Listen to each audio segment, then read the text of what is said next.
So, as we now move our attention to the sidecars, and after 2 rides, I can tell you that on maximum points from 2 rides, we've got 1 rider only, or 1 outfit only.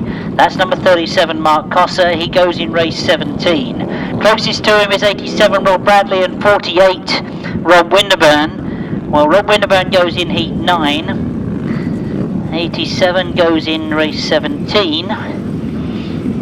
So Steve Smith goes in this one. He sits in 4th place overall as the point scoring stands at the moment.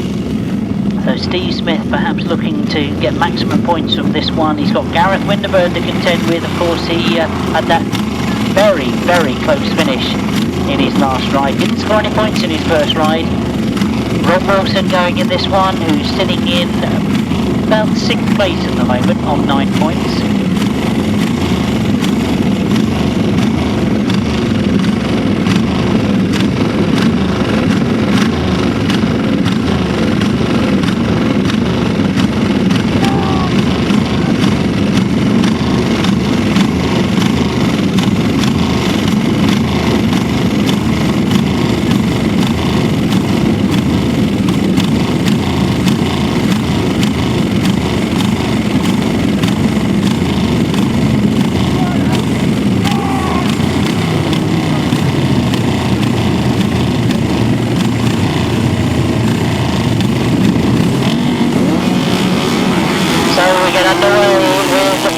The third leg rides for the sidecars. Who's made the best go?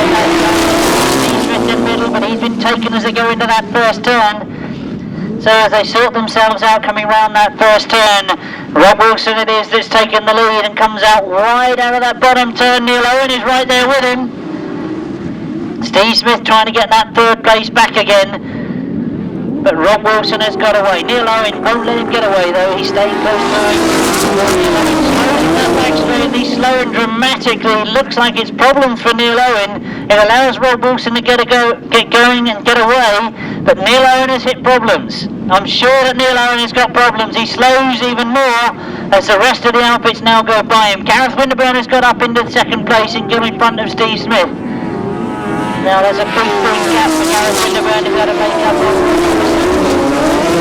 He's got the beating of Steve Smith by the look of it, as he's got outfits closing in on him. Steve Smith back in that 3rd place, but Rod Wilson is going for maximum points. Gareth Winterburn still sitting there in 2nd, and Nathan Winterburn. It's the Goudge brothers that are trying to get that 3rd place back from Steve Smith. That's where my eyes have been taken at the moment, as Rod Wilson is seeing the checkered flag for the first time this afternoon. He takes a win. Rod Wilson and Terry Saunders take the win. Gareth Winterburn gets another 2nd, as Steve Smith has to be content with 3rd.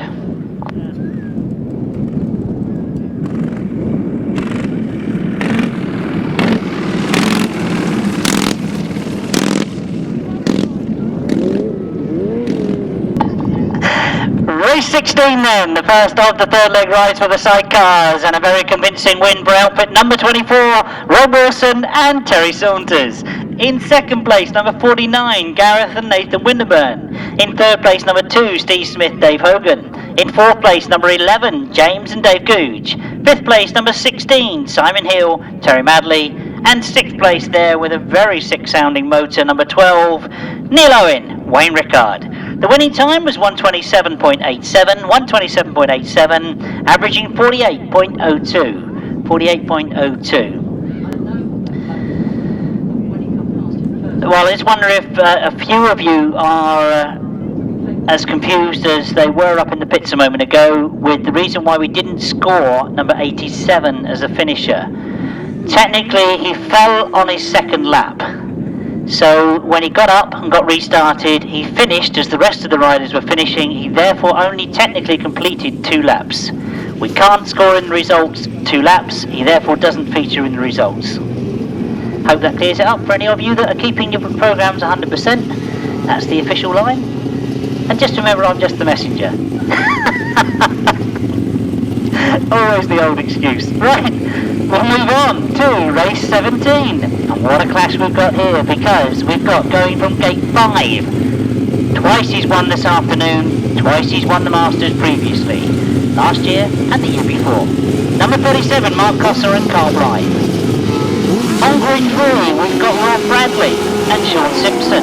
They've had a win and a second. What can they do in their third ride? They get underway.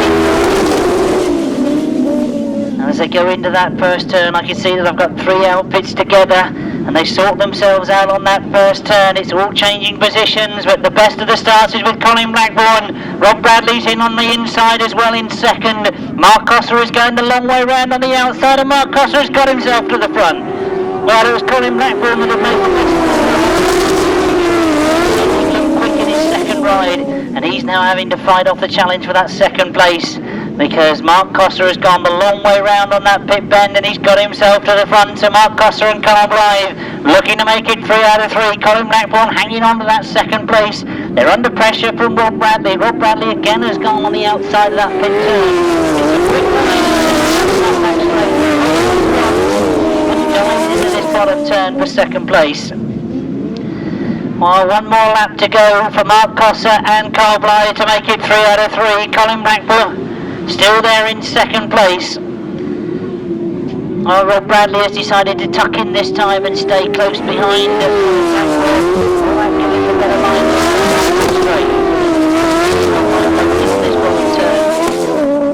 The checker flag's being made ready. This is race 17 in your programme, and it's the third win for the outfit of Mark Cossar and Carl Blythe. Colin Blackbourn hangs on to second, Rod Bradley in third, Richard Thomas in fourth, and Paul Johnson finishing in fifth.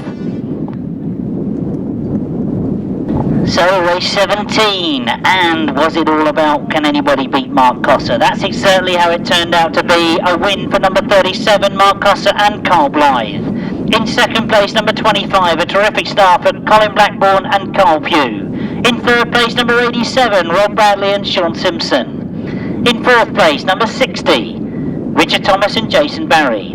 Fifth place, number 7, Paul Johnson and Gareth Bemister. Sixth place, number 306, Mark Warren and Bradley Steer.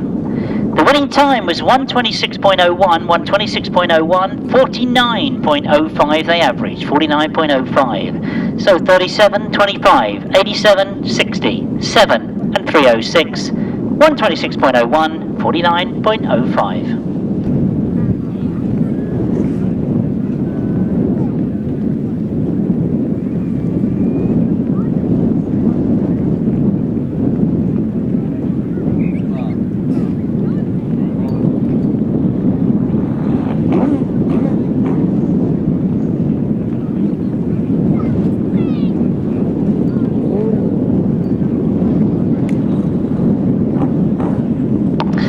So as we look across the far side once again, we've got race 18 coming to the line. It's heat 9 of the sidecar competition, completing the third leg rides for all competitors. I'm sure the one to watch here is going to be number 48, Rod Winterburn and Liam Brown. They sit on 12 points from 2 rides. They would have sat in that pit box, and they know that Mark Cossar could possibly have been beaten by them in that first ride. They've got the back wheel puncher, they've legged across the line for second place. They then followed it with a win in their second ride. Can they keep the pressure on? As they get underway and break going down that back straight, I think that is. He charges into that first turn, and he's already got a margin on the rest of the field. It is indeed Rod Winterburn and Liam Brown. Andy Gribble is in second place, Paul Whitelam holding third at the moment. But really all eyes on Rod Winterburn. Does he want to make the British Masters 2011? And apart from that puncher in his first ride, he's been absolutely immaculate all afternoon. Well, he's holding a good line coming out of that bottom turn. A good scrap going on for that second place. Paul Whitelam was trying to force his way through on the inside, and it does so. And as they go down that back straight, you can see Whitelam is sitting there in second place as he dives into this bottom turn. He's taken his time to get past Andy Gribble. Has it been too long to be able to close on Rod Winterburn?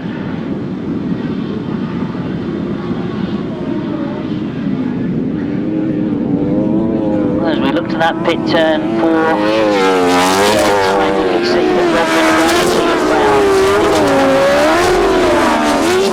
pressure on the competition leader, Mark Cossar.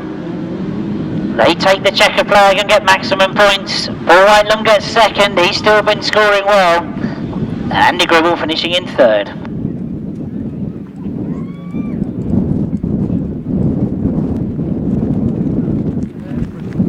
So race 18 then, completing the third leg rides for the Sidecars, a win for number 48, Rod Winterburn and Liam Brown. That's their second of the afternoon. In second place to them, number 92, Paul Whitelam and Alan Elliott. Third place, number 3, Andy Gribble, Ben Schofield. Fourth place, number 26, Joe Truin and Duncan Patton. Fifth place, number 57, Clive Stoneman and Roland Broomfield. No other finishes there. The winning time was 1:27.50, 1:27.50, 48.22 they averaged, 48.22. This, the British Masters for 2011, sitting on 27 points equal. Number 4, Andrew Appleton, we won't see him until race 20, heat 11. Number 42 sits there equal with him on 27 points. That's number 42, Glen Phillips, who we will be seeing in heat 10. This is race 19. Number 7, Harland Cook, is on 23 points, just 4 points adrift from the front runners. He goes in race 20. Number 1, Tom Perry, goes in this one. He's in 19. He's on 21 points overall. Richard Hall is on 21 points as well. He goes in this one. And number 81, who I can't see anywhere at the moment. Yes, I can see him in race 19 as well, Lewis Denham. They're all on 21 points, Lewis Denham, Tom Perry, Richard Hall. So a real tough one, this race 19. All of them going to be taking points off each other.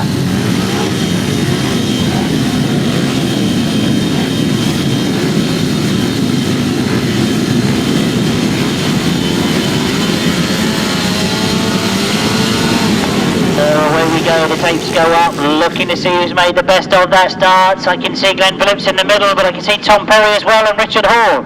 Tom Perry has got himself to the front, Richard Hall's right on the outside. Rodney McDonald I can see on the inside. Glen Phillips is now moving his way through. Glen Phillips has got up into third place, but he's got some chasing to do. As you can see that Tom Perry has got away, pursued by Richard Hall. Richard Hall with a much better line coming off that top turn. Tom Perry has gone wide, but he just about hangs on. So Glen Phillips now getting closer to those front two, but Richard Hall with all the work to do to try and get round Tom Perry as Tom opens it up, looks over his shoulder, knows there's somebody near him, he can hear him as he goes out of that bottom turn. Into the top turn he goes. He knows he went wide the first time up here. He's done it again. You can see Richard Hall is holding a much tighter line. Glen Phillips can watch what's going on in front of him, but can he respond? Oh, this is a great ride from Tom Perry, who's there, and he knows that he's taking points off other riders that are equal in the point scoring to him. Richard Hall goes very, very wide. He's looked to me as if he hit a bump in the middle of that turn. It threw him up in the air. He's lost a bit of drive. Glen Phillips has capitalised on that, and again Richard Hall is struggling in that bottom turn. Glen Phillips has now got to try and close Tom Perry, but it's a big, big gap.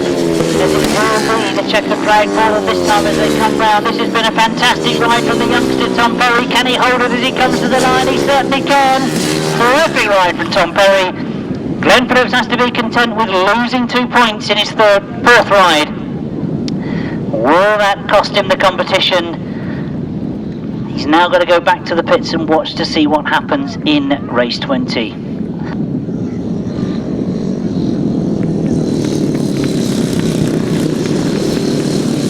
So race 19 it was, heat 10 of the solo competition. The leg 4 rides have started, and a win in terrific style for number 1, Tom Perry. He takes 9 maximum points from his last qualifying ride. In second place to him, the competition joint leader, number 42, that's Glen Phillips.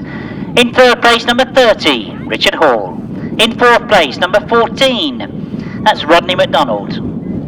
In fifth place, number 81, Lewis Denham.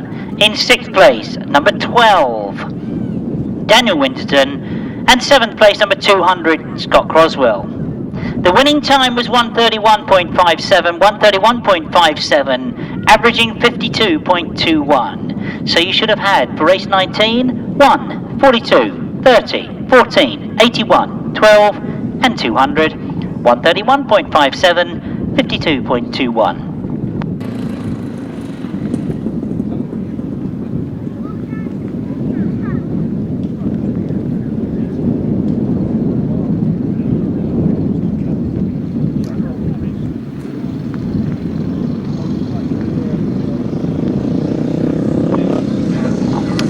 So, not quite sure what the hold-up was, whether we were missing one rider. I think we are going to be short of one rider in this one. Looking at gate 5, 1, 2, 3, 4. We don't think we're going to be seeing Mark Baseby, but the rest of the riders now being called into line.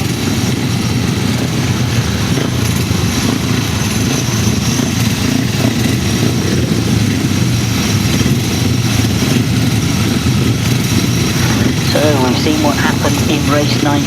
Can Harland be the spoiler perhaps? Can Jamie Rodgers be a spoiler? Can Josh Dingle? Can Simon Phillips? Can any of them beat the flying Alan Appleton? Alan? Where'd I get that from? Andrew Appleton even. So we get underway and it is Andrew Appleton that gets to the front. Jamie Rodgers is going with him though. Harland Cook's in there as well in third place. But a terrific first turn once again from Andrew Appleton. The French champion, remember, he is the defending Masters champion. Comes off that top turn. Jamie Rodgers is still in close contention, so he can't ease off at all. Harland Cook is still there in third. Adam Filmer is holding fourth place at the moment. But all eyes, I'm sure, on those front two. Can Jamie Rodgers? Can he close? Remember, he had mechanical problems. Also failed his second ride. I suspect he could also be a spoiler though, as he gets very, very close to Andrew Appleton, coming past me for the second time. Well, I'm sure Andrew must be thinking he can hear somebody close to him. But it is Jamie Rodgers. Jamie Rodgers has got a very tight line coming off that pit turn. Andrew Appleton has gone very wide. It's going to be close. Jamie Rodgers just by half a tyre. Well, Andrew Appleton responds and dives into this bottom turn. He does look slightly quicker on this bottom turn, but it's this last top turn that Jamie Rodgers perhaps has a better line. Now, will Andrew Appleton try and hold it tight? He certainly has done, although he's drifting wide on the exit of the bend. He's going very, very wide. He's going to have to slowly get it in line again, but he just about does it. Terrific ride from Andrew Appleton. Jamie Rodgers tried everything he possibly could, but he's going to have to be content with second.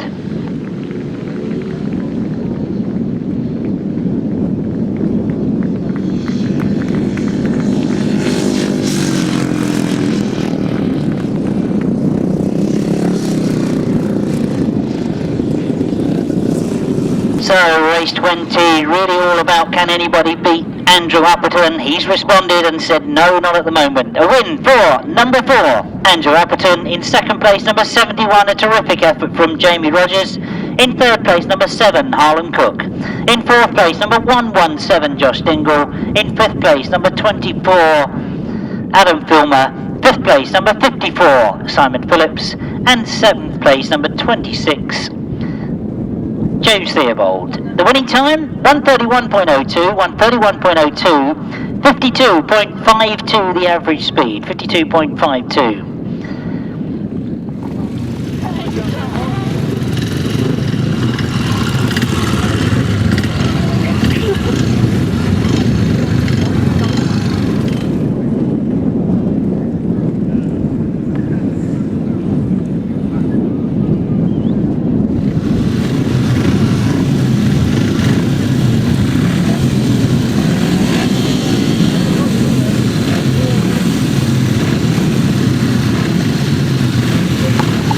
So race 21 comes to the line, the third heat of the fourth leg rides for the Masters Solo. Race 21 in your programme, right on the inside, keep your eye on number 25, Charlie Saunters. He's been making good starts from there.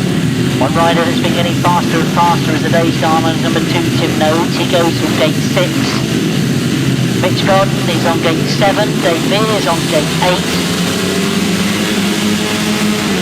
The tapes go up and they get underway, and I do think that's Dave Mears has made a good start, but Charlie Saunders on the inside has made a better one, And number 11, Paul Cooper, and disappointment for Tim Nobes. You can see the expression as he goes past us.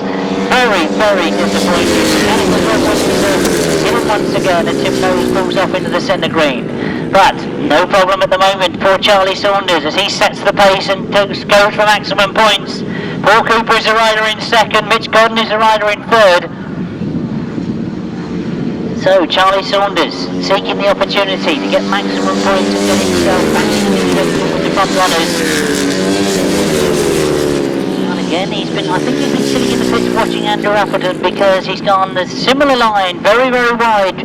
Paul Cooper a little bit tighter on that top turn. But as they go into that bottom turn, you can see that Charlie Saunders wants to make this one his. He's looking for maximum points. Paul Cooper's great to see Paul out there once again, going well in second place. One more lap to go for these front two. Mitch Godden holding a creditable third place at the moment. He's been steadily scoring points this afternoon.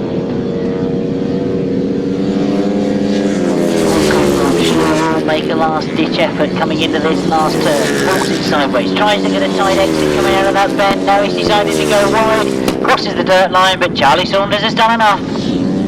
Paul Cooper in second.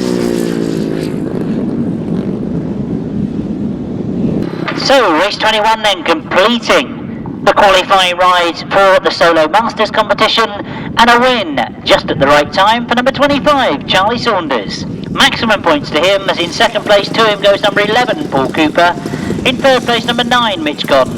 Fourth place, number 19, Dave Mears. Fifth place, number 111, David Evans. Sixth place, number 41.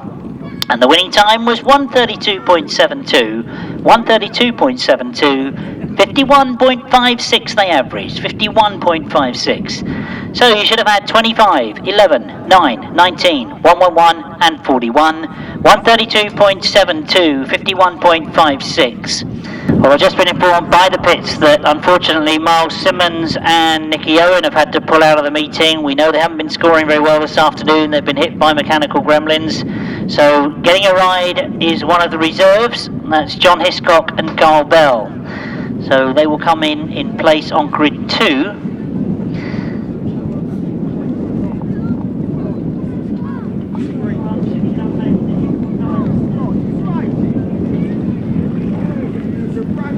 But what an interesting lineup we've got here, because Mark Cossar and Carl Blythe have got just a 2-point margin on Rod Winterburn and Liam Brown. You'll remember right back to the beginning of the day when Rod Winterburn was leading Mark Cossar. He had a puncher in that final turn. It meant he had to be content with second place. That's what's caused the 2-point margin. He must know now that a win here means he gets those 2 points back and they go into the semi-final stage absolutely level. That, of course, is assuming that Mark Cossar finishes in second if he doesn't win. Rob Bradley might have something to say about that. So, start of the first one, start of all today. Pace go up, we get underway. Who's made the start? Has made the start. Mark Cossar, I can see, tucked in on the inside, closes right up on the back wheel. Rod Winterburn has gone the long way round.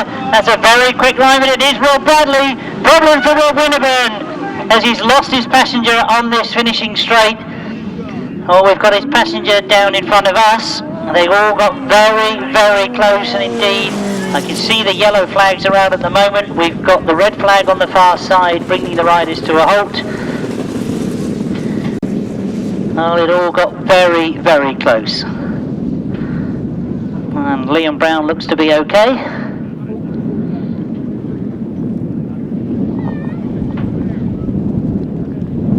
And straight away Liam's up on his feet, so that's good to see.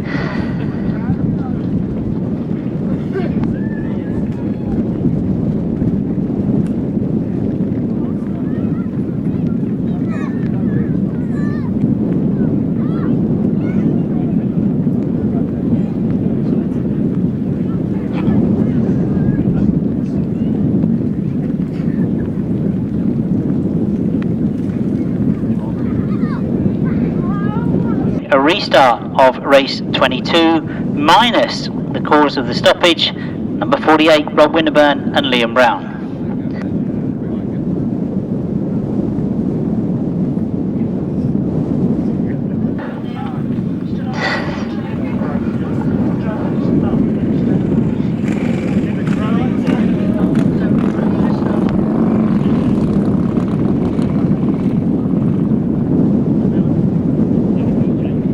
Remind you that the change in gate 2, no Miles Simmons and Nicky Owen, that place being taken by number 184 John Hiscock and Carl Bell. So we look across to that start line. Rod Winterburn is on gate 4, Mark Cossar is on gate 3. Starter moves away, tapes go up, we get underway. I think it's Mark Cossar. Rod Winterburn is making over, but Rob Bradley's in there amongst it again, and it's Rob Bradley that's got to the front. So Rob Bradley's setting the pace. He's got Rod Winterburn and Mark Cossar together. This is exactly as they were in the last race, but this time they get through it, and Rod Winterburn drops into second place in front of Mark Cossar. Rob Bradley then still running to have a say in the 2011 Championship. I would say down that back straight. Now we've seen Rod Winterburn, who's been very, very quick all afternoon, but Rob Bradley must have made some sort of change to his machinery because he is flying at the moment. Oh, Rod Winterburn desperately trying to close him down. Now I mentioned to you the scenario of what would happen if Mark Cossar had been second take the maximum points. It will mean that there's going to be 1 point difference between Mark Cossar and Rod Winterburn as we go into those semi-finals, but Rob Bradley sitting back on 16 points is going to get right back in the top point scoring positions. Mark Cossar hasn't given up though. Mark Cossar goes for the outside of Rod Winterburn. Rod Winterburn tries to respond. Gets back underneath him as he goes down that back straight. The two of them now closing up on the leader, Rob Bradley. Rob Bradley does everything he possibly can to hold it on a nice line as he comes out of that last turn. Shaun Simpson's enjoyed that one. He gets the win. Mark Cossar gets second, and indeed I think there's more problems for Rod Winterburn as he crosses the line. Both driver and passenger looking down at machinery. Disappointed with that third place in the end.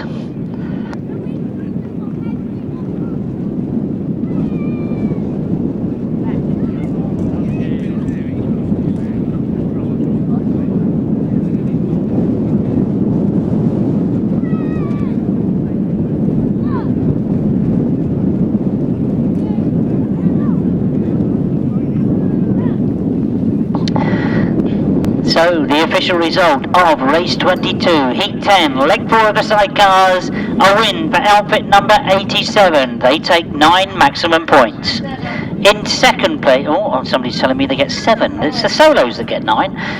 Right, in second place number 37, that of course is Mark Cossar and Carl Blythe. They get the 5 points for second place. In third place number 48. That, of course, is Rod Winterburn and Liam Brown. In fourth place, number 92, Paul Whitelum and Alan Elliott. In fifth place, number 184, John Hiscock and Carl Bell. In sixth place, number 12, Neal Owen and Wayne Rickard. The winning time was 126.33, 48.87, the average speed. So you should have had 87, 37, 48, 92, 184, 12, a winning time of 126.33, 48.87 the average speed.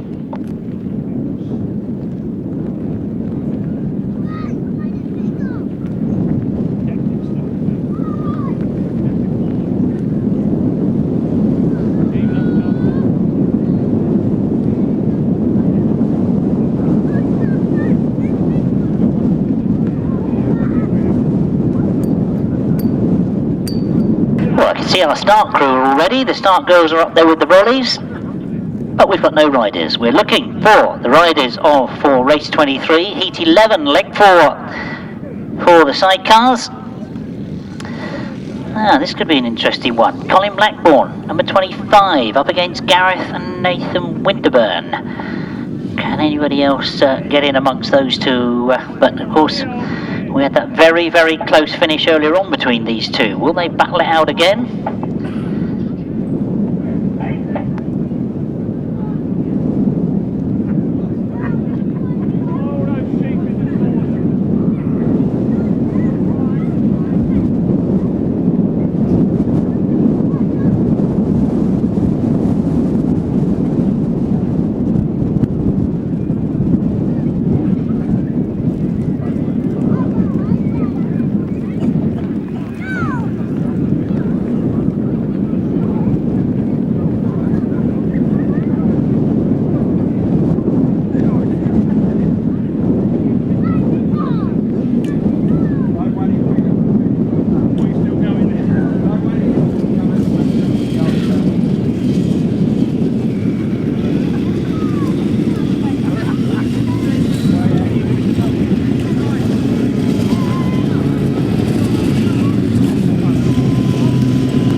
the far side, and we see the sidecars for race 23 in your programme. This is heat 11, leading the leg rides for sidecar competitors to get underway.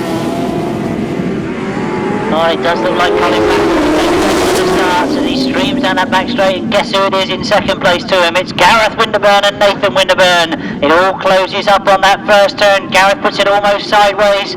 Colin takes advantage of that and pulls away. The Goudge brothers are in contention as well. They're trying to find a way through on the inside, get very close going into that top turn. Richard Thomas is in there in fourth place, but as we look to the front, Colin Blackbourn pulls away down the back straight. Gareth Winterburn chases after him, gets close. Oh, we've got two outfits that have gone off into the centre circuit that came together coming out of that top turn. But while our eyes are on Colin Blackbourn, he's under severe pressure now from Gareth Winterburn, who's looking to go all the way around the outside. That's a long, long way to go.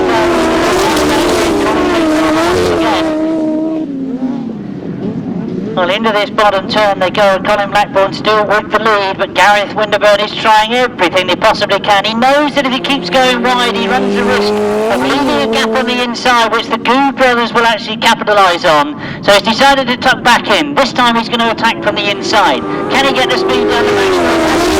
Needs to look out there. Colin Blackbourn tries to close it. He finds one. Through he goes, and Gareth Bemister gets himself to the front. Colin Blackbourn tries to respond, tries to come back. Gareth is riding him hard, and Colin has come back. He's got him on the line. Colin Blackbourn has stayed out there.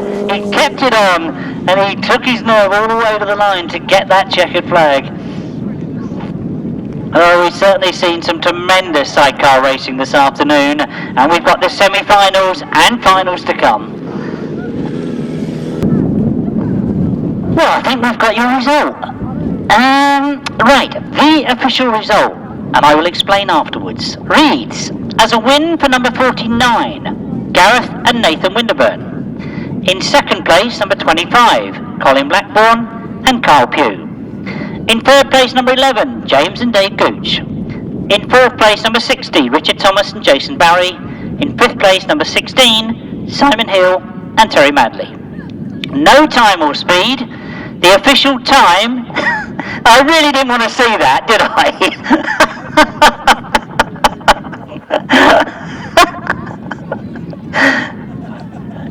Hey, nothing but entertainment.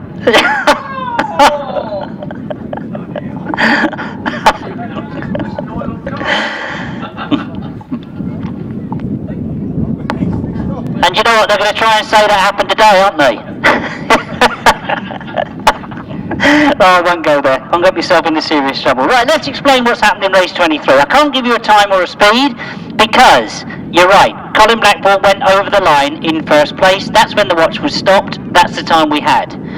Colin Blackbourn went outside the racing circuit to achieve that win. So the clerk of the course has docked him back one place. It means you've got in your race programme number 23, 49, 25, 11, 60 and 16. Hope that all makes sense. Of course, this is the British Masters. Decisions have to be made as per the rule book. The clerk of the course has had a busy time today. We've got one more heat to go in the qualifying leg rides. That's race 24 in your programme. Now, can number 24 Rod Wilson make an impact on the top runners? He's got Steve Smith to contend with. He's got Andy Gribble to contend with. He's got Clive Stoneman, he's got Mark Warren, and he's got Joe Truin.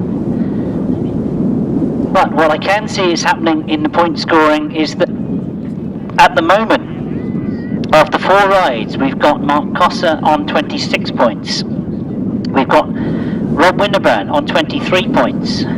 We've got Rob Bradley on 23 points. Now, Rod Wilson has only had 3 rides. He's got his 4th ride to come. He's on 16 points. It's 7 big points for a win. If he gets that win, he equally will put himself on 23 points, directly equal to Rod Winterburn and Rob Bradley. Now, there are other riders, of course, can make an influence on that.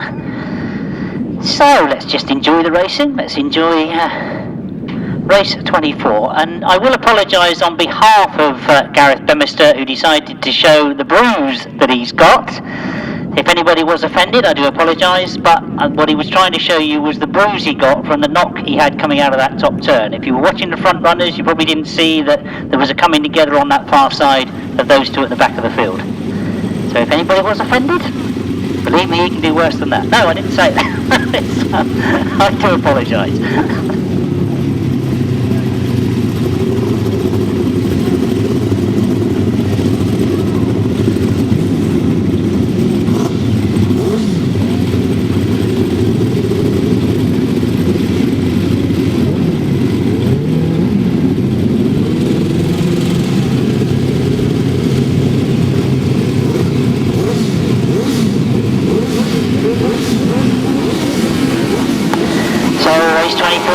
On that start line, who's made the best of it as they break. You can see that Steve Smith, I think, has missed the gate.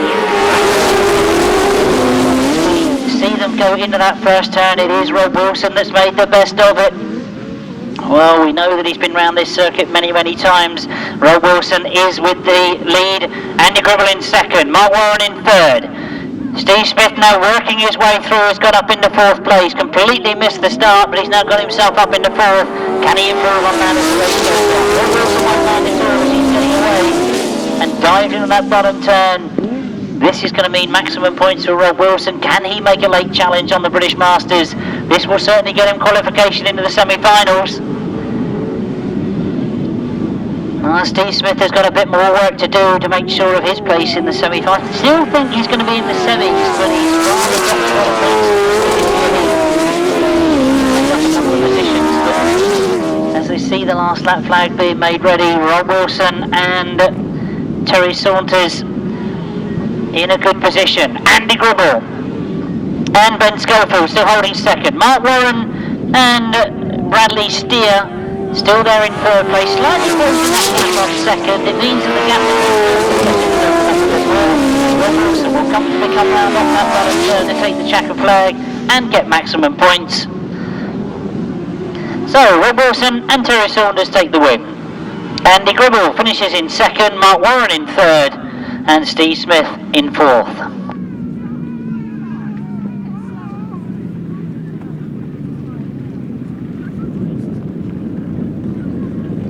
So, race 24 then, a win for outfit number 24, that's Rod Wilson and Terry Saunders. In second place, number 3, Andy Gribble and Ben Schofield. In third place, number 306, Mark Warren and Bradley Steer. In fourth place, number 2, Steve Smith and Dave Hogan. In fifth place, number 57, Clive Stoneman and Roland Broomfield. The winning time was 127.70, 48.11 the average speed. Nice to keep cobwebs off them, not to tuck them away in a trophy cabinet somewhere. And why not get them back out on the track? Jerry and Steve Wheeler it is on outfit number 8. And Alan Artis, and I did find out that that's Matt from Aurora passengering for Alan Artis. To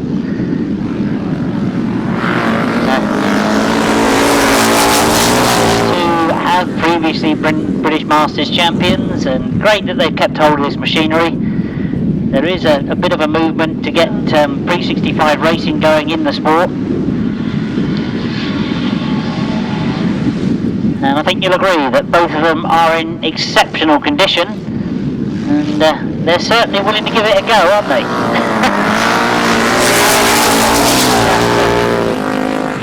So we say racing ability.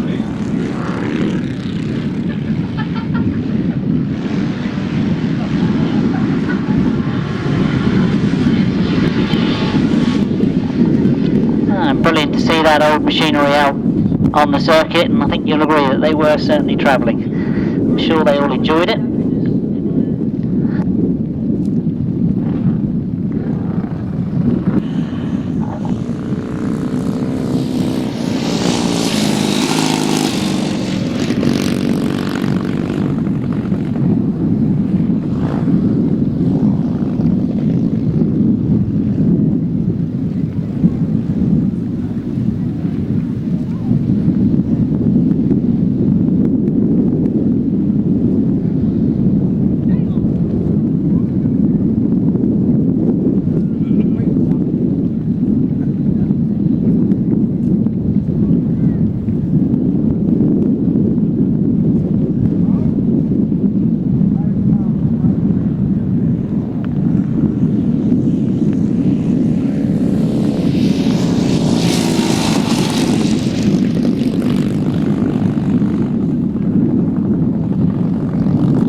So the riders making their way to the start line for the first of the semi-finals. This is the solo masters competition for 2011. And we see in this first semi-final the leader of the competition so far through the qualifying, number 4, Andrew Appleton. Closest to him in this semi-final is number 1, Tom Perry. He's on 30 points. And then Richard Hall I should say. Richard Hall is on 27 points, that's number 30. So now I believe they should have had choice of gate in that order. And I can see that Andrew has taken what I think is about gate 4.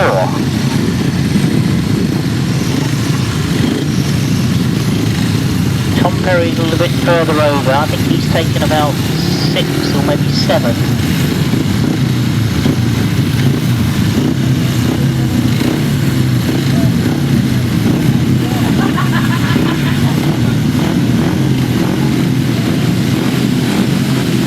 So, the tapes are set, the starter moves away. This is the first semi-final, race 25 in your ball van.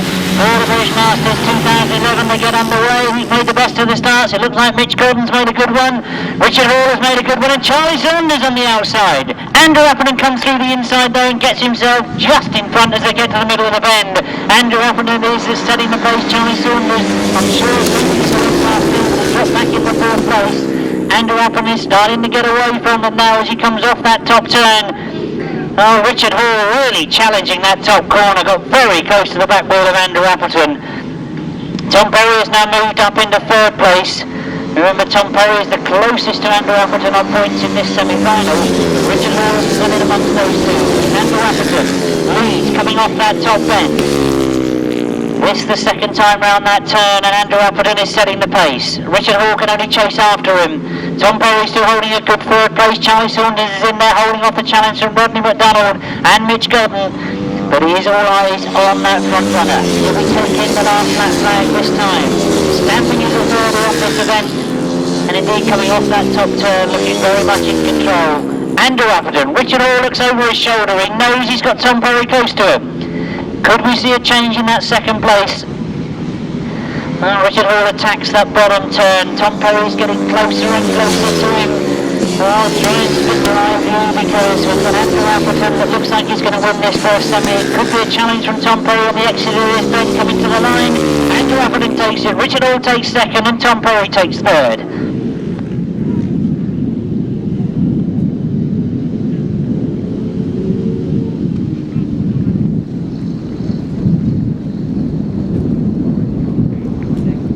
So we have a result for the first solo semi-final. A win, as he has been doing all day long, for number 4, Andrew Appleton. He takes maximum 9 points. In 2nd place, number 30, Richard Hall. In 3rd place, number 1, Tom Perry. In 4th place, number 25, Charlie Saunders. In 5th place, number 14, Rodney McDonald. 6th place, number 9, Mitch Godden. 7th place, 54, Simon Phillips. 8th place, 117, Josh Dingle. The winning time was 1:30.41, 1:30.41, 52.88.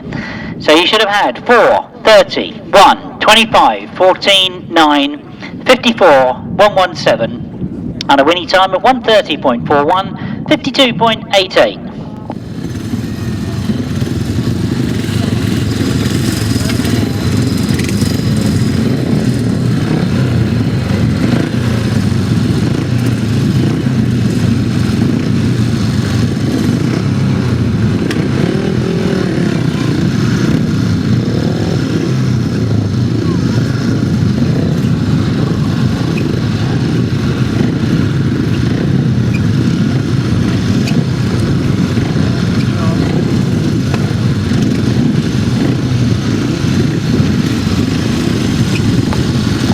So we know that we've got Andrew Appleton looking to make it 2 wins in the Masters from 2010 and 2011. He's got himself into the final. He's done all the hard work to date.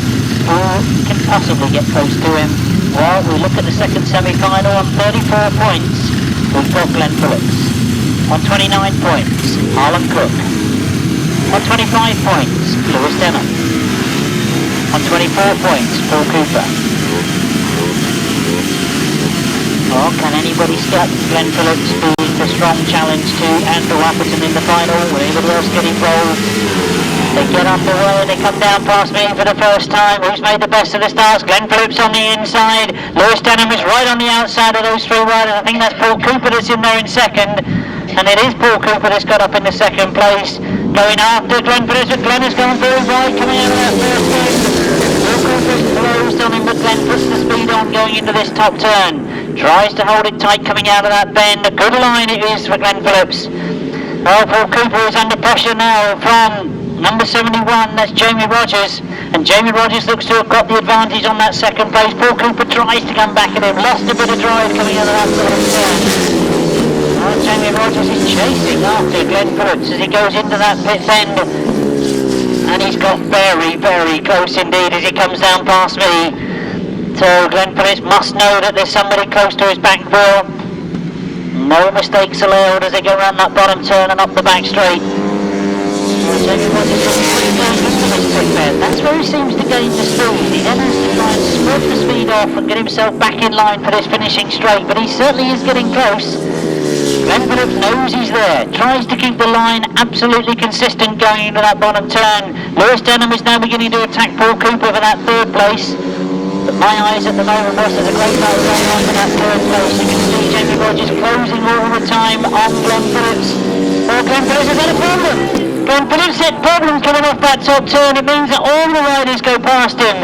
Jamie Rodgers takes the semi. Lewis Denham gets second and Paul Cooper gets third. Harland Cook goes past him and gets fourth. Oh, what disappointment for Glen Phillips as he just pushes the bike across the line. Very, very disappointing for Glen Phillips.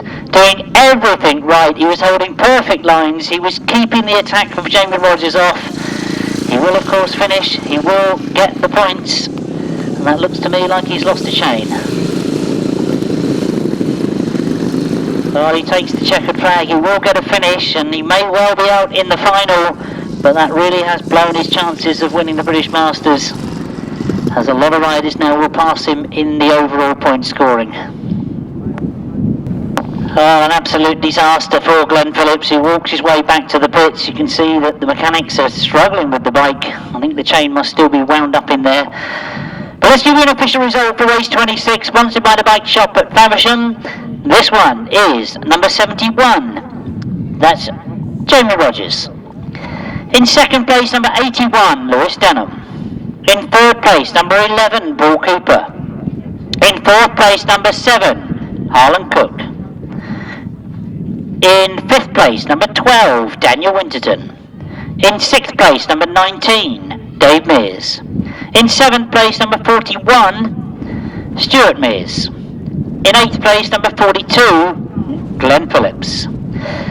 Winning time was 132.13, 51.89 they averaged, 51.89. I'm quickly looking at the points tally for the solo competition, but let's concentrate on the sidecars for the moment, because race 27 is the first semi-final, sponsored by DT Skip Hire, and we've got sitting on 26 points, number 37, Mark Cossar.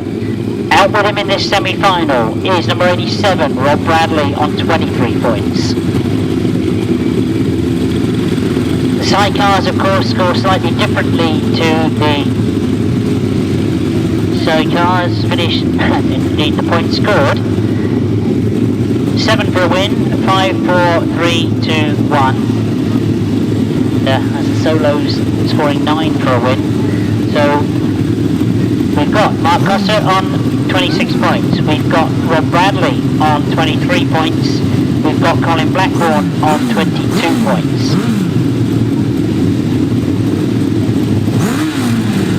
I shouldn't disclose that, discount, I should say, number 92, Paul Whitelam. He's on 17 points coming into this semi. Joining them on the start line is Andy Gribble and Richard Thomas. Starters move away, we look for those tapes to go up, but it's a good start, a good even start. There's 3 outfits together as they go down the middle of that straight. I can see But I've got somebody going around the outside. He's that Andy Gribble that's perhaps going around the outside. They start to sort themselves out. Mark Cossar has come through into second place, and as they come past me, Mark Cossar has perhaps got the lead. It was Andy Gribble, and Andy Gribble doesn't want to give up on Mark Cossar. He's been forced to go very, very wide. He's left a big gap on the inside of him. Will Bradley's trying to fill that gap and get up the inside of him, and it is Will Bradley moves into second. Mark Cossar setting the pace once again. Very determined to make this 3 British Masters wins in a row. Looks over his shoulder, knows he's got a bit of a margin, can keep the power on, keep the speed on.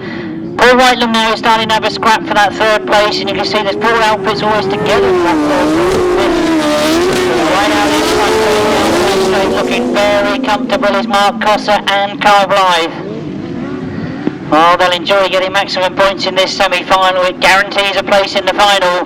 Rob Bradley knows that he's going to be there, but he could have done with taking a few points off Mark Cossar. So that's a good second place for Rob Bradley. Shaun Simpson. Checkered flag being made ready. It is Mark Cossar that's going to come round and take the checkered flag. He's got a perfect line round that bottom turn. He takes the win in the semi-final.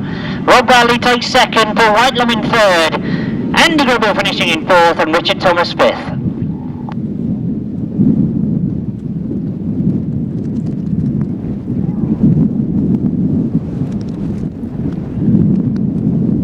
So let's give you the result of the first semi-final. Race 27 for the Sidecars, sponsored by DT Skip Hire. It's a win for outfit number 37, maximum points to Mark Cossar and Carl Blythe. In second place, number 87, Rob Bradley and Shaun Simpson. In third place, number 92, Paul Whitelam, Alan Elliott. In fourth place, number 3, Andy Gribble, Ben Schofield. Fifth place, number 60, Richard Thomas, Jason Barry. Sixth place, number 25, Colin Blackbourn and Carl Pugh. The winning time was 125.63, 125.63, 49.27.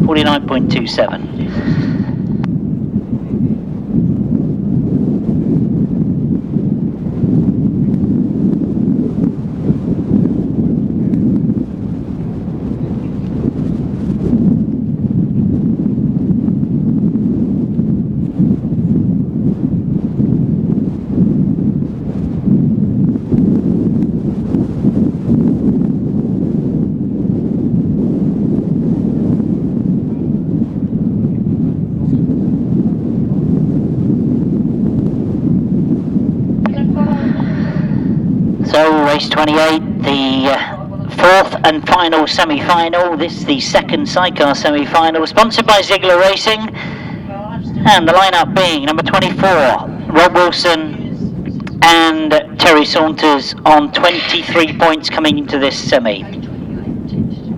Rod Winterburn and Liam Brown on 23 points. Number 2, Steve Smith and Dave Hogan, they're on 18 points.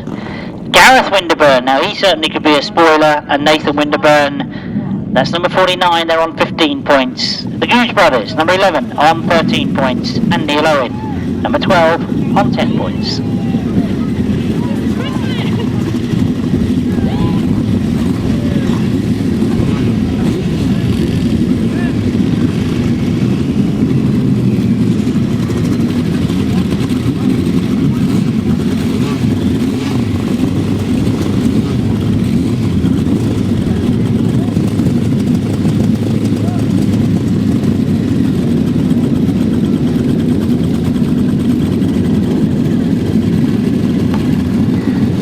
Of the outfits to join them for this second semi-final. I'm sure the pit crews are doing the points arithmetic in the pits. They wait to see what will upset the apple cart with the scores in this semi-final.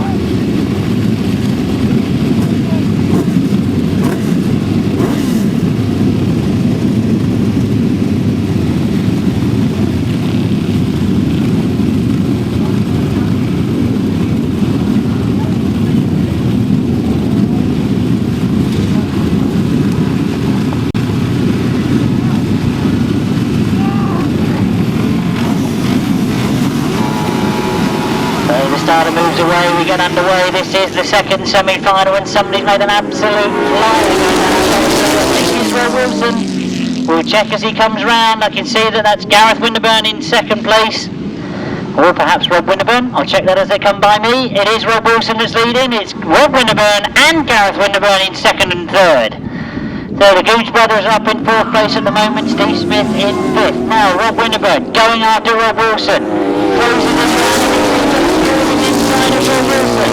Rod Winterburn and Liam Brown in very determined mood all afternoon. Get through on the inside. Rod Wilson tries to come back at him, cuts across the back line and gets the better line going into this top turn. Will he be forced to go wide? Rod Winterburn driving hard in that top turn, gets the power back on, gets the drive on down that back straight. Now Rod Wilson has gone in very, very quickly into that bottom turn. What can he do? Turns back hard, tries to get a line on the inside, but Rod Winterburn is doing everything right at the moment. Now the Goudge brothers have gone through on the inside of Gareth Winterburn, or have they? No, Gareth Winterburn.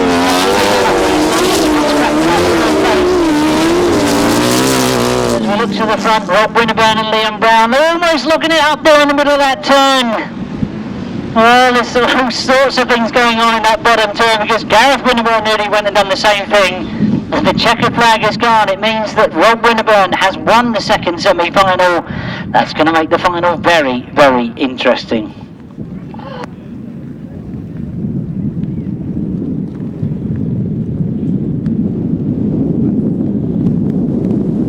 Right, let's give you the result of race 28. It's the second Sidecar semi-final, sponsored by Ziegler Racing. A win for number 48. That's the outfit of Rod Winterburn and Liam Brown. In second place, number 24, Rod Wilson and Terry Saunters. In third place, number 49, Gareth and Nathan Winterburn. In fourth place, number 11, James Goudge and Dave Goudge. In fifth place, number 2, Steve Smith and Dave Hogan. In sixth place, number 12, Neal Owen and Wayne Rickards. The winning time was 1:26.59, 1:26.59, 48.73. Now, of course, we have now got the two big finals to come. Remind you at this point that it's the point scoring that it's all about, not necessarily first past the post. As I mentioned, Andrew Appleton will get first choice of gate. Watch to see where he goes. I'm suspecting that it'll be about gate 3 or maybe gate 4. No, he's going to prove me wrong. Looks like he's going for gate 2. Tom Perry has typically in the semi-final been taking a wider gate, so I think he's gone about 5, maybe 6.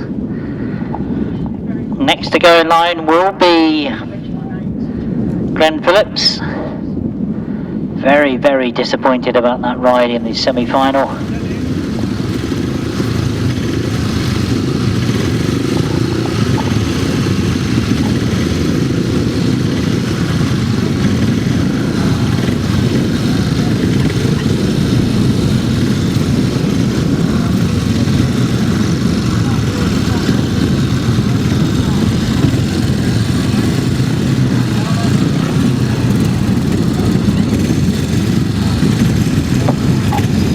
So the start girls move away, the starters are now ready to take the rest of the riders.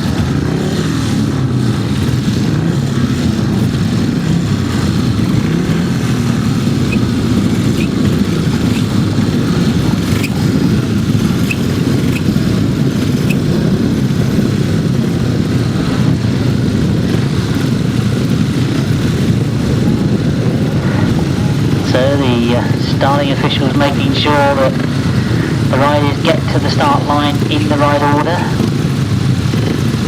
Top point scorers get first choice of gate. Andrew's now been sitting there quite a while waiting for the rest of them to get in line.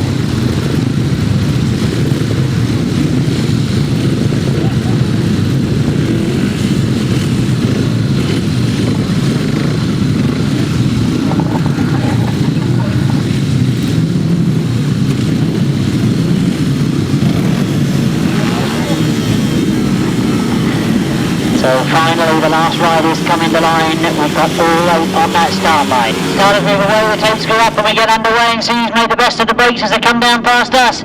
Andrew Appleton has made the break. Glen Phillips is with him. Richard Hall is on the outside of him there as they go into that first turn. Richard Hall going very, very wide. Glen Phillips has held it very tight coming around that first turn. But Andrew Appleton, then the line down that bottom turn. He's got a roll as he goes into the split turn for the first time. So wanting to win it and win it in style. There's problems on that top turn as we've lost a rider. And Harland Cook has had problems as well there on that top turn. That was Richard Hall, I think, that had fallen first. So quickly the red flags are out in the interest of safety, and marshals and first aid officials make their way to the fallen riders.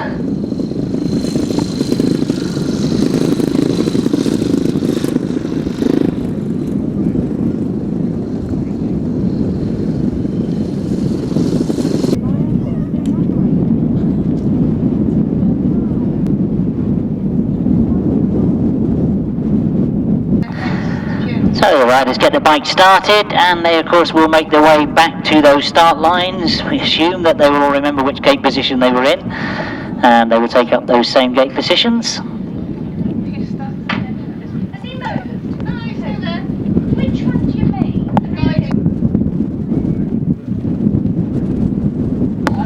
I remind you of the point situation, that it is point scoring again in the final, and for winning the final there's a maximum of 9 points available.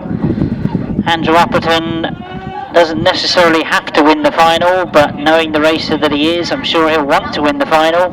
He was the British Masters champion in 2010. Can he make it a double and take it in 2011? He's got a very comfortable 9-point margin on the closest rider to him, who is in fact number 1, Tom Perry.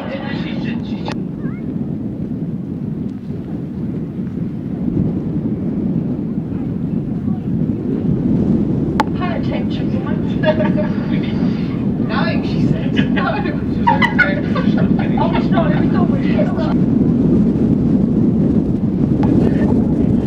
So the start girls walk away from the start gate. The start marshal looks happy. He's got everybody in line. We look for the start marshal to move away. As soon as the starter goes, you'll see the red flag go down. The understarter's orders, the tapes go up and they get underway, and Andrew has made a good one from the inside. He's on the green grass. Glen Phillips is up there with him. Tom Perry's on the outside as they go around that first turn. So it is Glen Phillips on the inside. Tom Perry looking to go around the outside though to try and get up into that second place and challenge that first stop on Andrew Appleton. But Andrew it is that's got away at the moment. Leads round that top turn and comes down past us for the second time. Glen Phillips slots in the second, Tom Perry in third, Paul Cooper's got up in the fourth, Lester Denham in fifth at the moment, Charlie Saunders watching what everything is happening in front of him. But on the far side you can see that Glen Phillips is trying desperately to close down Andrew Appleton. Andrew's having none of it, he keeps the speed on, he's got a superb line coming out of that top turn. He's very, very quick down past us. Glen Phillips is trying a much tighter line on both turns. And I think he's just getting the advantage, but he's scrubbing a bit of speed off as he stays tight on those inside lines. Andrew Appleton taking the speed up, and we'll see the last lap flag this time as he comes down past us. Again, Glen Phillips tries to hold that tight inside line to get the advantage on Andrew, and Andrew's got the speed on. Those three have really opened up a gap. There's a bit of a battle developing for that fourth place as Paul Cooper's coming under pressure. As we look to the far side, it will be the checker flag this time as they come down past us, and we thought that before we started this final, all Andrew had to do was finish, but he's done it in style. He's won the British Masters 2011 with a great win in the final. He's won it overall. Glen Phillips finishes in second, Tom Perry finishes in third. We'll quickly add the points up and give you the official overall result, but you can take it from me unofficially. Andrew Appleton is now the British Masters champion for 2011. He adds it to the title of 2010.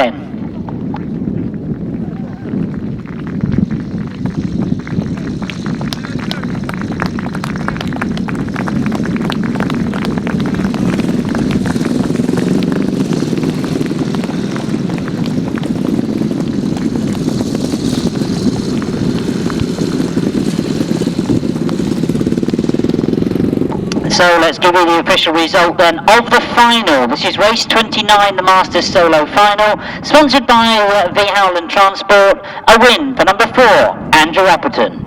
In second place in the final, number 42, that's Glen Phillips. In third place, number 1, Tom Perry. In fourth place, number 81, Lewis Denham. In fifth place, number 11, Paul Cooper. In sixth place, number 25, that's Charlie Saunders. The winning time was 1:30.43, 1:30.43, 52.87.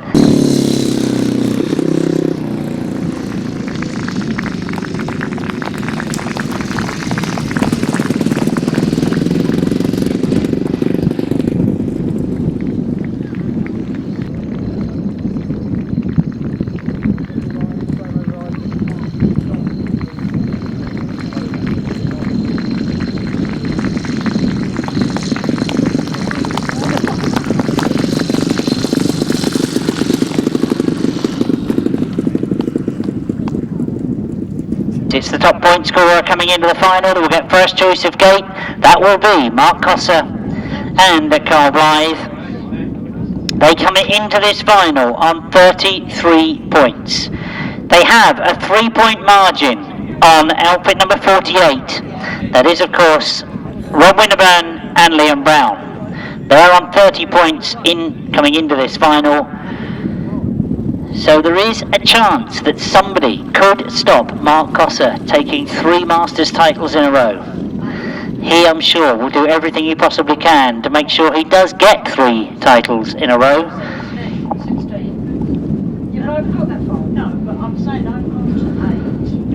Now we've got other previous Masters champions going in this final. Race 30 in your programme, sponsored by Kevin and Christina Joyce.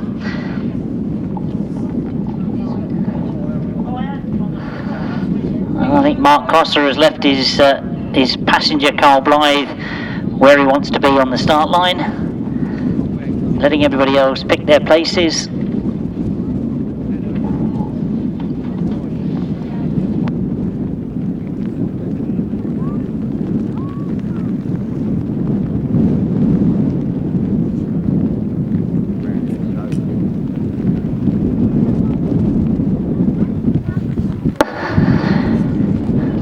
In addition to the Masters trophies for the winners of the finals. Obviously in the solo class at the moment we've got the same winner of both sets of trophies, the John Ogden Trophy and the British Masters Trophy.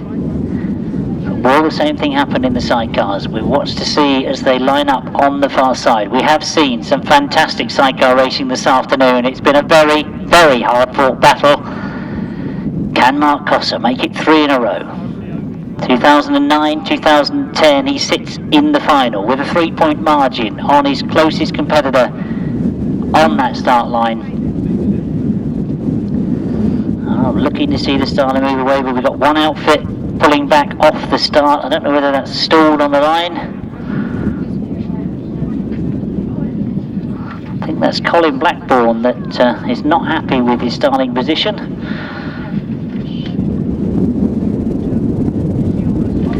Passenger with his active boot dragging all the loose out of the furrows that have been dug by earlier starts.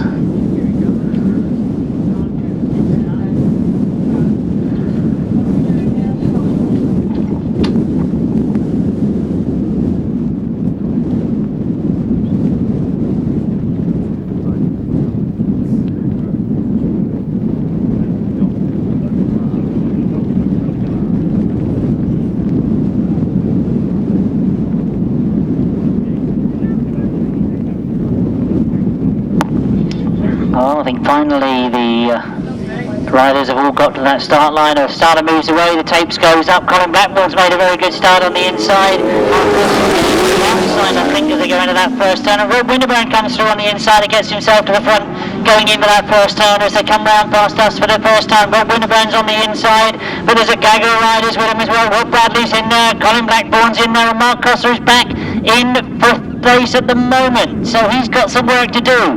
I can't quite work out the points at the moment, but I think that Rod Winterburn might have keep Mark Cossar back.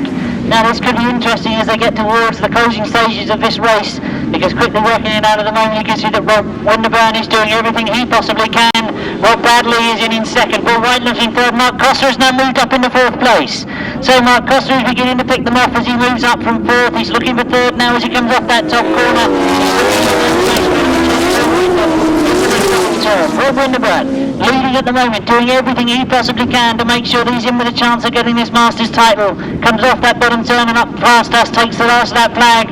Mark Cossar has got through. Paul Whitelam has he as he goes in that top turn. He's got up into third, and remember he was 3 points ahead. So at the moment you've got Robert Winterburn 7 points. You've got in second place Robert Bradley at the moment, who's going to score 5 points and 4 points. So the difference between 7 and 4 is 3. I think there's going to be a tie on this as they go into the final. My brain's working overtime here, but it's a great ride from Rod Winterburn and Liam Brown. I think that means we're in for a very interesting finishing position, because Mark Cossar, by the look of it, finished in third place. I'll get you the official result in a moment.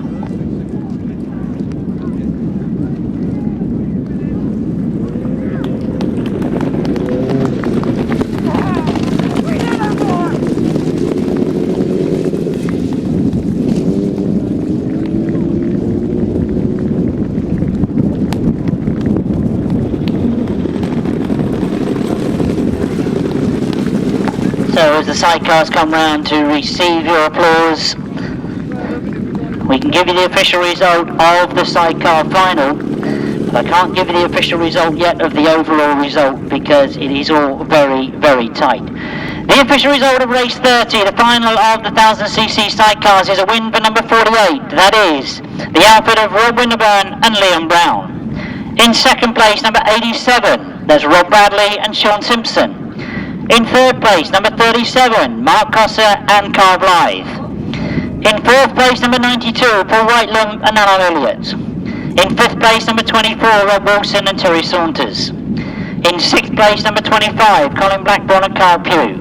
The winning time was 126.18, 126.18, an average speed of 48.97.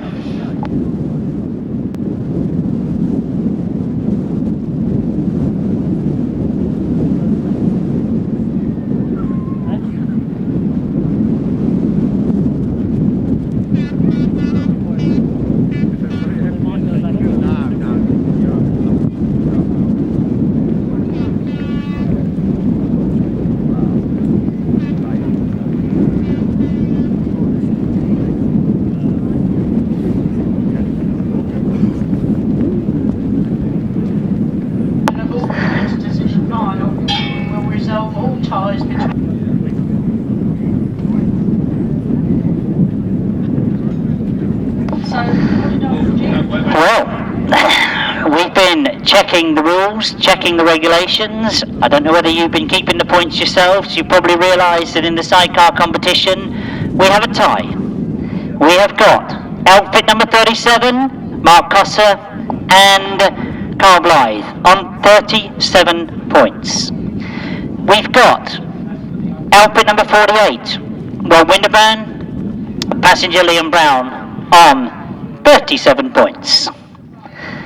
By my reckoning, we've got number 87, Rob Bradley, on 33 points, and I'll confirm that for a moment, that Rob Bradley will finish in third place. So, we've gone back to page 2, and if you read through the qualification and how you obtain a result, you'll see that at the bottom of the page it says final. The finishing position of all competitors in the final resolve all ties between qualifiers in the final. That is after count back. They were absolutely equal through the racing programme on wins, on seconds and everything else. It means that the new Masters champion for 2011 is Rod Winterburn and Liam Brown.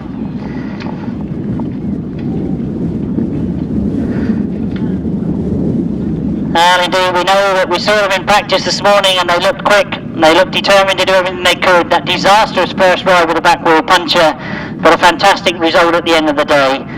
Very, very well-deserved winners. The 2011 champions are in the solo competition, Andrew Appleton, and in the sidecar competition, Rod Winterburn and Liam Brown.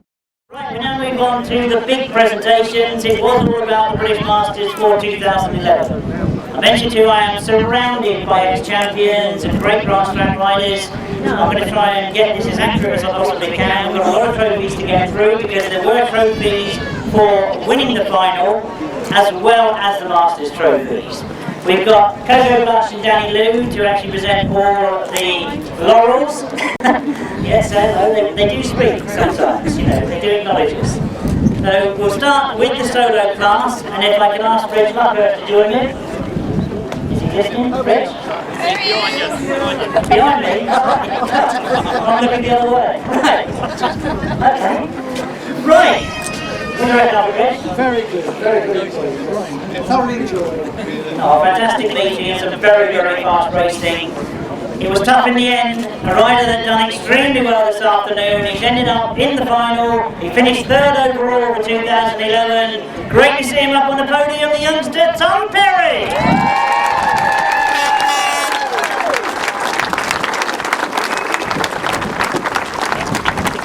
Well done, Colin. Very good, very good.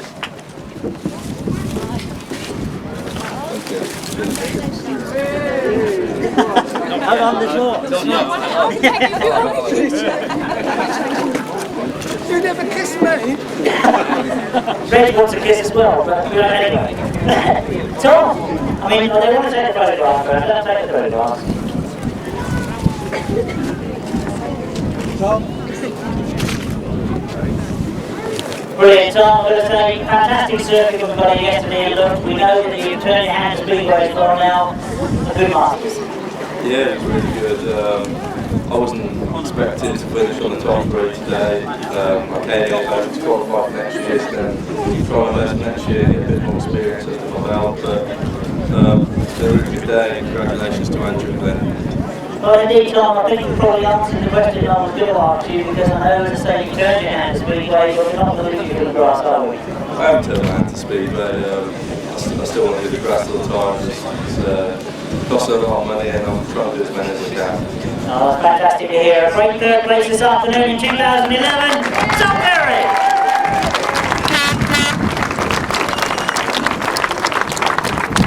Well, I think if there was a trophy for the most unlucky rider today, it's probably a great contender for second place in the Masters in 2011.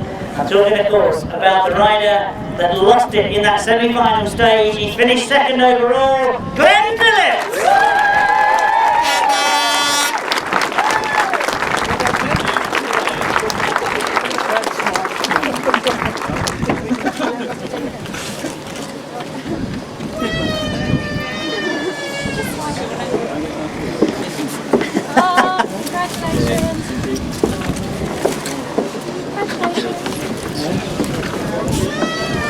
No need to brush off.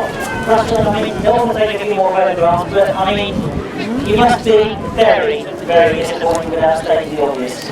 Yeah, it wasn't a great day. I had a chain off in the practice as well, first practice, first lap, and I was hoping, right, that's the bad luck out of the way, and new chains on both bikes, and yeah, semi-final, last corner, which is 10 times worth to take in. But there you go, I knew I would have had it to do. I know I would have actually beaten Andrew, and I think in the end you can probably finish first through that. Well done indeed. It's great to see you back in this country racing, and you're going to continue with all the European trips. Yeah, and it's good to race in this country, believe me. It's nice, like a couple of hours from home. I don't want to be in Germany every weekend. If we can have some bigger meetings here, we'll be here. That's fantastic to hear again. Great ride this afternoon. Finishing in second place, Glen Phillips.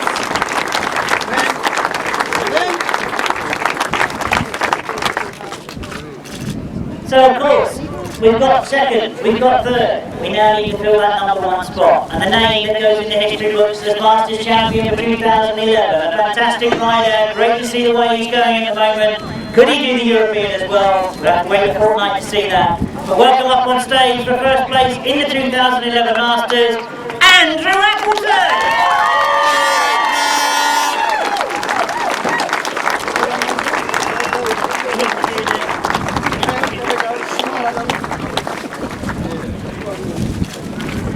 Andrew, this way, Andrew.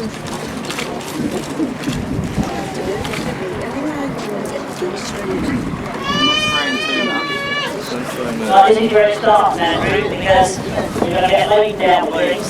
You're not doing it like Cardiff. That's a champagne. Before we finish, we've got one more trophy to be presented to you. If we can call on John. For those of you that don't remember John Pritchard, had some great rides in the past. Yes, please. What's this one? What's that one? Oh. I wish I'd explained this to them. Right. John Pritchard's going to present the actual British Masters trophy. I think you need to throw an extra couple of hands there. Well done indeed to Andrew Appleton. That is, of course, the Masters trophy, the one you wanted.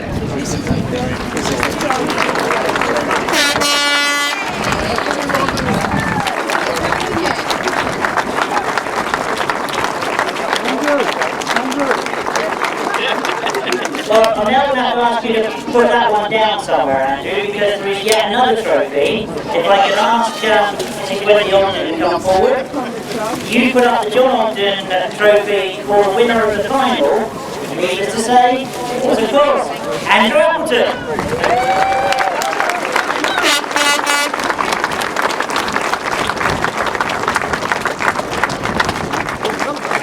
So, plenty of trophies, Andrew. Nice big trophy cabinet at home, put them all in, but fantastic day's racing. Yeah, it was absolutely fantastic. It was a bloody hard day today, really hard racing, and yeah, although I won all the heats and the final on that, it was very tough out there. And, yeah, I just hope the spectators really enjoyed it.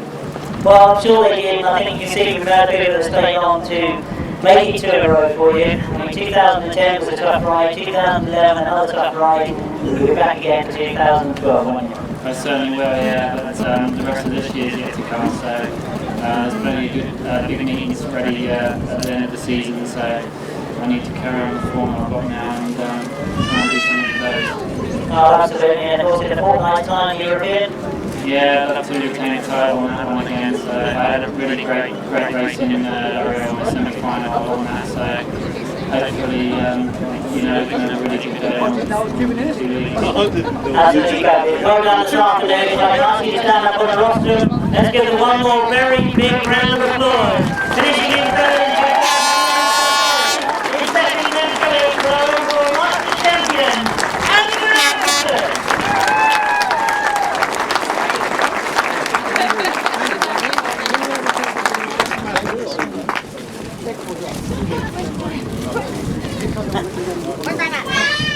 In your left hand. Left hand. Smile, Tom. Look up, Tom. Tom, smile.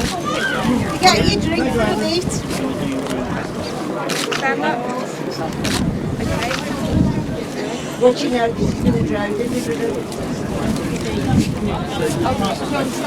Now, Ron, watch your camera.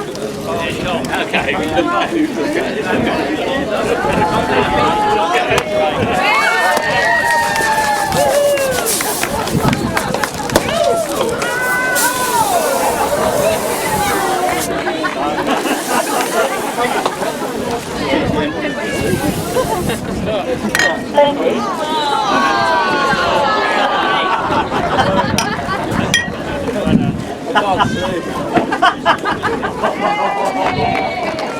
As if Tom can't see anymore, he's not sure what's going on. I think it's fair to say it's been time before.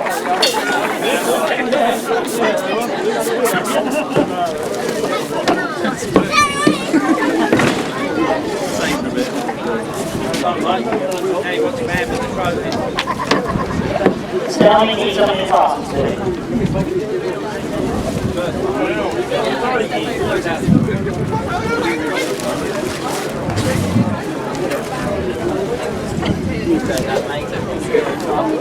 Well done, Andrew. Fantastic. Right, we move on to the sidecar class as Andrew disappears into the crowd. And in the sidecar class, well, what could have happened? I mean, to end up with a dead heat on points at the end of the day. It was very hard riding. The questions this morning were really, could Mark Cossar make it 3 out of 3? The answer was, with the way that Rod Winterburn was going, probably not. Well, he had a lot of bad luck to start with, but as we move into third place, I'm not forgetting the fact that he's won the British Masters before, finishing in third this afternoon, Rob Bradley and Shaun.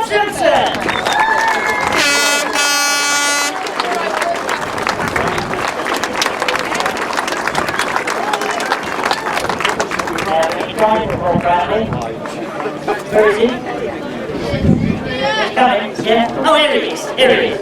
And presenting the award to Rod will be for the driver for pinfall and for passenger standby.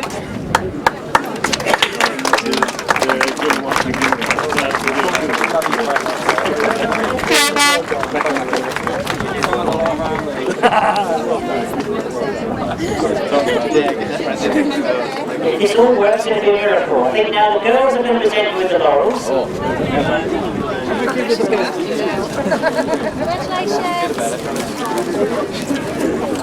John, I can see you've got a champagne in hand, so has Reg. And there you go, well done.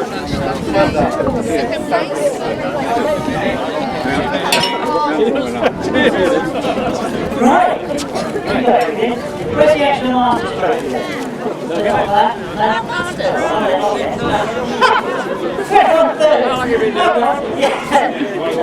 Not been doing it often enough, sure.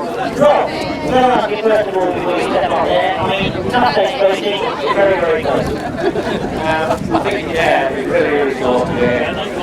I came this morning thinking, God's been flying all year, he's probably going to be robbed because of winning today. But as we saw in the first race, it made all the difference. Mark is always consistent, very, very fast. So we came thinking, let's try our best to all that happens. That's going to be Shaun, Yeah, really enjoyable, track out looked well. Competition is always tough at the Masters. Like Rob said, Mark and Rod have just been flying all year round, so to get the third place was probably the best we could hope for. We give it a best shot and we had some good rides and then a couple of bad ones, but that race where we come back from 5th to 2nd was definitely our ride of the day. Absolutely, well done indeed, Rob. Previous winner of the Masters, 3rd in 2011, Rob Bradley and Shaun Simpson. So if you move on to second place, they were the Masters champions in 2009, they were there in 2010, was it to be in 2011, they finished second on the podium this afternoon, it's Mark Cossar and Colin!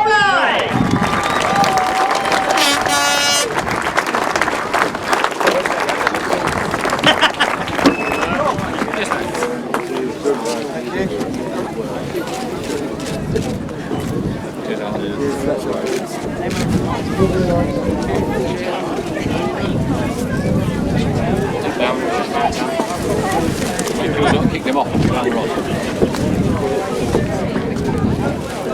Is that the previous? Not yet. Right, they've got the laurels, they've got the replicas, they've got the champagne. Actually, they haven't done it, I've worked with me. Don't go rushing off. I'm not here. I'm not going to step up there. My arms are long, but not that long. I don't know what to say to you, really. I mean, 2 years running, you've done it at Cornwall, you've done it at Road Police last year. You were looking like you were going to do it this afternoon. Maybe mistakes in the car. I'm not changing the car. I didn't think I was going to be in the car. But I thought it would be wrong. Well, I need one to be. It was an amazing finish, really, when you both ended up on the same points. I mean, our first race of the day, I think, was 17. I mean, you must have been expecting to be in second place in that first race. Oh yeah, that's racing, isn't it? Absolutely right, Mark. You're still there in the history books. You've won it twice. I'm sure you'll be back again twice next year. Well done here. The car will bring you in because you've rode already a fantastic circuit, an enjoyable race day.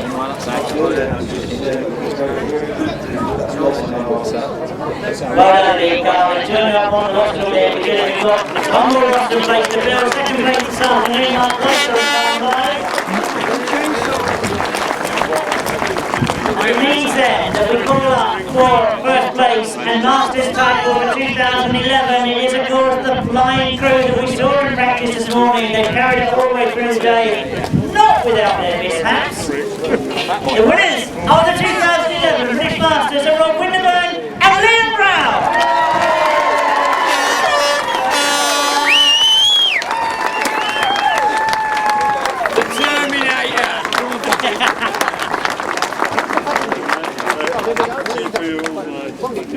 The trophy is being presented to them by Paul Finfall who's a very, very experienced driver of Sidecars. The trophy to be handed through. John Rickards given us the Masters trophy. They've got the replicas, they've got the champagne. I see they're all talking racing now. We're going to try and get the laurels on for the photographs. There's plenty of time to be a tent afterwards.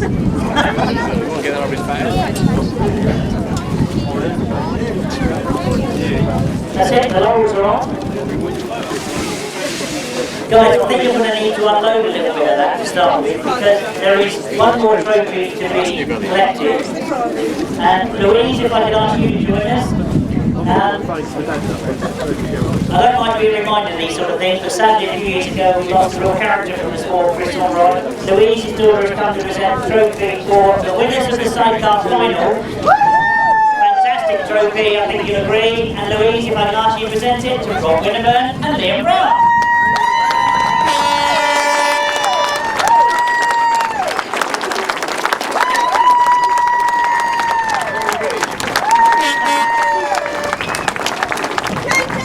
Right, what can I say?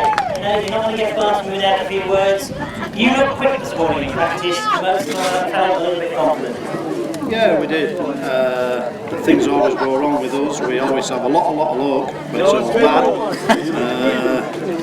It was a little not be confidence in the first race when my tyre went. That will be positive and just keep going, just keep plugging at it. So we just tried our best and it's paid off.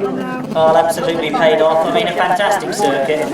Yes, it was very good. Yeah, it was a bit perturbed to start with on the far side, but after practice, it eased a little bit. Eased a little bit. And Liam, I didn't bring you in because it wasn't without mishaps. I mean, you ended up on the dirt in front of me. Yeah, that hurt a bit, but you just got to keep going at these big meetings. Well, he did keep going. Indeed, if I can let you get up onto the rostrum, and you'll know the photographs when I get the photograph. Let's give it one more quick call then for the three Masters finishers in the Sidecar class. In third place for Bradley Johnson.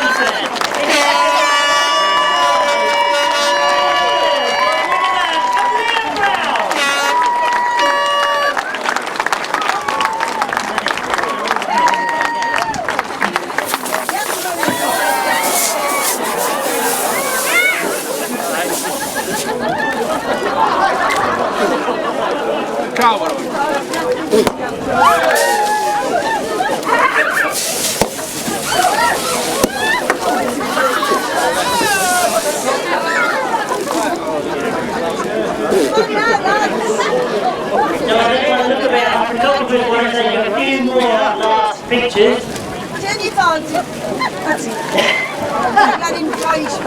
Rod can't see what's going on at all.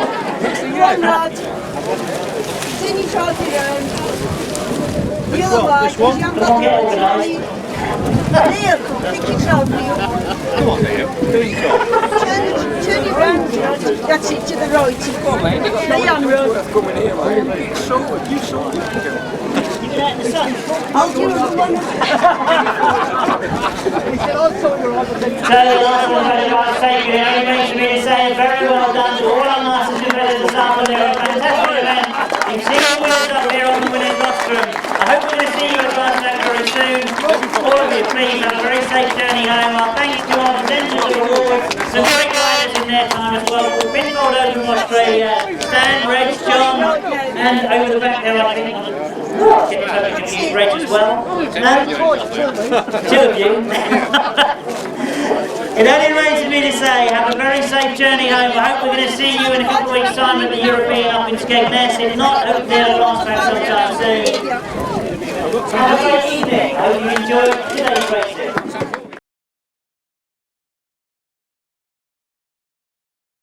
Sidecars quickly takes over the lead as they break going down that back straight. No discount, number 71, Jamie Rodgers. He's not out of contention, sitting in that third place. Lewis Denham tries again up the inside and just gets the lead. He's now got Jamie Rodgers to deal with as well, as Jamie Rodgers has got close to Carly Saunders, and Jamie Rodgers moves into second place. Charlie Saunders tries to respond, but while those two are battling, Lewis Denham is getting away, and Steve Smith trying to work his way through there, and Steve Smith dives into that third place. turn. So Steve Smith doing it the hard way. He did make the start this time as he works hard on the back wheel of Neal Owen and forces his way through. There's a great battle going on at that right at the head of the field as Andy Gribble knows any inch he gives Steve Smith is going to pounce as they go down that back wheel. This time, on the inside, keeping the speed on. First Andy Gribble to go very, very wide. Oh, that's Rod Winterburn certainly in second, and Mark Cossar gets very, very close to Rod Winterburn, and Rod Winterburn's gone through on the inside and gets himself to the front. He's got in front of Rob Wilson, is right on the back wheel of Rod Winterburn, those two together as they come over that top end. Mark Cossar all the time, and Rod Winterburn is up to that. Whitelam that is fighting his way around the outside of Richard Thomas. Paul Whitelam now nudging his way into second place, but Richard Thomas responds. Richard Thomas stays there in second place, drives out of that top turn, but look at Paul Whitelam on the outside of it. Richard Hall is getting closer and closer all the time as Paul Cooper must now be hearing him in behind his back wheel, and Richard Hall moves through, so Richard Hall takes over to get second place. Paul Cooper tries to respond. Rodney McDonald on the outside of those two, Mitch Godden on the inside, and Rodney McDonald goes round the outside. As Rod Madley made, I think he has on the outside as well. Those two together as they go into that first turn. Those two together as they go into this top bend. Rod Bradley tries to shut the door and just about manages to do it as he shuts out Rod Winterburn. Rod Winterburn is down for the outside. He's taken the gamble. He's gone the long way round. Can he make it all the way around the outside? Yes, he can. Because Gareth Winterburn looks to go through and indeed takes over the lead. Gareth Winterburn has got to the front. The terrible close on Colin Blackbourn as they move into this last turn.